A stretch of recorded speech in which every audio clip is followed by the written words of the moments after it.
भारत, चीन और रूस वाले आर्थिक गठबंधन में आखिर क्यों शामिल होना चाहता है तुर्की? तुर्की अगर ब्रिक्स में शामिल हुआ तो क्या होगा? ब्रिक्स क्या है? तुर्की ने क्यों किया ब्रिक्स का रुख? इन सारे सवालों के जवाब जानने के लिए बने रहिए हमारे साथ। मैं हूँ रूबी आपके साथ और आप देख रहे हैं चंद्रपर न्यूज। हमारे राष्ट्रपति पहले ही साफ कर चुके हैं कि तुर्की ब्रिक्स समेत सभी अहम प्लेटफॉर्म में हिस्सा लेना चाहता है। तुर्की के राष्ट्रपति रेजेप तैयप एर्दोआन की पार्टी के प्रवक्ता उमर शेलिक ने ये बात तो नहीं स्वीकार की कि तुर्की ने ब्रिक्स की सदस्यता के लिए औपचारिक आवेदन किया है, पर ये जरूर कहा है कि एक प्रक्रिया शुरू हो गई है। ब्रिक्स 22 से 24 अक्टूबर के बीच रूस के शहर कजान में होने वाली बैठक के दौरान नए सदस्यों को शामिल करने के बारे में निर्णय करेगा।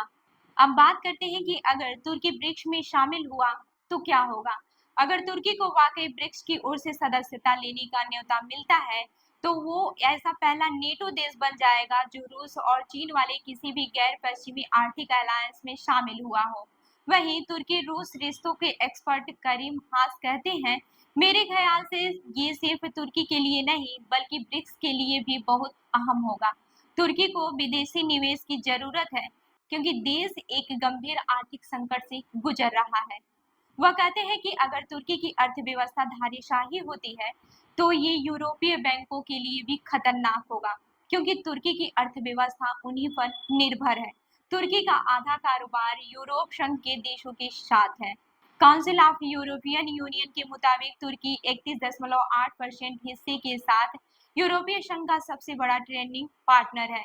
साल 2022 में यूरोपीय संघ और तुर्की के बीच कुल 200 बिलियन यूरो का ट्रेड हुआ था। करीम हास कहते हैं कि यही वजह है कि यूरोप तुर्की के यूक्रेन युद्ध के बाद रूस पर लगे प्रतिबंधों में हिस्सा न लेने की चुपचाप कबूल कर रहा है। पश्चिमी देश तुर्की के रूस और ब्रिक्स देशों के साथ बढ़ते आर्थिक संबंधों को सहन कर रहे हैं।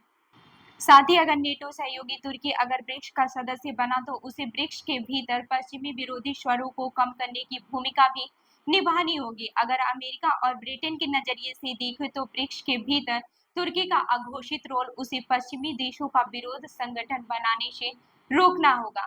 अब आपको बताते हैं कि ब्रिक्स क्या है। शुरू में ये समूह ब्रिक्स कहलाता था। ये विकासशील देशों का एक समूह है जिसका गठन वर्ष 2006 में हुआ था। इसमें ब्राजील, रूस और भारत, चीन जैसे देश शामिल थे। साल 2010 में इस समूह में दक्षिण अफ्रीका भी शामिल हो गया और तब इसका नाम ब्रिक्स से बदलकर ब्रिक्स कर दिया गया। ब्रिक्स का गठन उत्तरी अमेरिका और पश्चिमी यूरोप के अमीर देशों की राजनीतिक और आर्थिक शक्ति को चुनौती देने के लिए दुनिया के सबसे महत्वपूर्ण विकासशील देशों को एकजुट करने के मकसद से हुआ था। इस आर्थिक अलायंस में हाल ही के वर्षों में कई विस्तार हुए हैं। अब इसमें ईरान, मिस्र, इथोपिया और संयुक्त अरब अमीरात भी शामिल हो चुके हैं। सऊदी अरब ने भी इस समूह में शामिल होने की इच्छा जाहिर की है और अजरबैजान ने तो सदस्यता के लिए औपचारिक अर्जी भी दे दी है। ब्लूमबर्ग एजेंसी पर बीते सोमवार को आई रिपोर्ट बताती है कि तुर्की ने कई महीने पहले ही ब्रिक्स में शामिल होने की अर्जी दे दी है। राष्ट्रपति रेजेप तैयप एर्दोआन ने साल 2018 में ही दक्षिण अफ्रीका में हुए 10वें ब्रिक्स शिखर सम्मेलन के दौरान इस आर्थिक अलायंस में शामिल होने की इच्छा जाहिर कर दी थी। आखिरकार सवाल अब यह उठता है कि तुर्की ने क्यों किया ब्रिक्स की तरफ रुख। तुर्की पर 2 दशकों से आर्थिक समय से राज कर रहे राष्ट्रपति एर्दोआन अपने देश के यूरोपीय संघ में शामिल करने की कोशिशों को विफल होते देख चुके हैं। यूरोप का कहना है कि संघ में शामिल होने से पहले तुर्की को पूर्वी और पश्चिमी देशों के साथ अपने संबंध सुधारने होंगे। एर्दोआन चीन और रूस के क्षेत्रीय सहयोगी संगठन के बारे में कहा, हमें यूरोपीय यूनियन और शंघाई का ऑपरेशन ऑर्गेनाइजेशन के बीच चुनाव नहीं करना है। इसके विपरीत हमें इन दोनों और अन्य संगठनों के साथ संबंध का विकास करना है। साल 2022 में तुर्की के कुल व्यापार में से 11% का ट्रेंड रूस के साथ और 7.2% चीन के साथ था। करीम हास को लगता है कि ब्रिक्स में शामिल होने की तुर्की की कोशिशों का रूस भरपूर साथ देगा। वो कहते हैं कि यूक्रेन के जंग के कारण रूस की प्राथमिकता अपनी अर्थव्यवस्था को मजबूत बनाए रखना है ताकि उसकी इकोनॉमी पश्चिमी देशों के प्रतिबंध के बोझ तले धराशायी न हो जाए। तो रूस तुर्की को अपने करीब रखना चाहता है। इन देशों के बीच ऊर्जा, व्यापार से लेकर पर्यटन जैसे क्षेत्रों खासा सहयोग रहा है। रूस के लिए भी किसी नेटो देश के साथ अच्छे रिश्ते कायम रखना फायदेमंद होगा। America think tank Wilson centre के यूसुफ खान कहते हैं, ब्रिक्स और एससीओ जैसे संगठनों में तुर्की की रोज को किसी भी शिफ्ट के तौर पर नहीं देखा जाना चाहिए। इन संगठनों में किसी सहयोगी की मौजूदगी ने नेटो को फायदा नहीं होगा। आपको बताते चले कि तुर्की की इस बेबाती की वजह से वहां का गहराता आर्थिक संकट और विदेशी निवेश पर निर्भरता है। यही कारण है कि उसे भू राजनीतिक रूप से इस बैलेंसिंग एक्ट का सहारा लेना पड़ रहा है। आईएमएफ के 2023 के आंकड़ों के अनुसार तुर्की दुनिया की 17वीं सबसे बड़ी आर्थिक अर्थव्यवस्था है। आंकड़ों के मुताबिक 71.6% की आधिकारिक वार्षिक उपभोक्ता मूल्य सूचकांक के साथ तुर्की जिम्बाब्वे, अर्जेंटीना, सूडान और वेनेजुएला के ठीक बाद आता है। हाल ही के दिनों में जितने भी ओपिनियन पोल आए हैं, उसमें बढ़ती महंगाई के देश की जनता पर सबसे बड़ा बोझ होने की ओर इशारा किया। राष्ट्रपति रिसेप तैयप एर्दोगान ने लगातार तुर्की के केंद्रीय बैंक पर ब्याज दरों को कम बनाए रखने का दबाव दिया।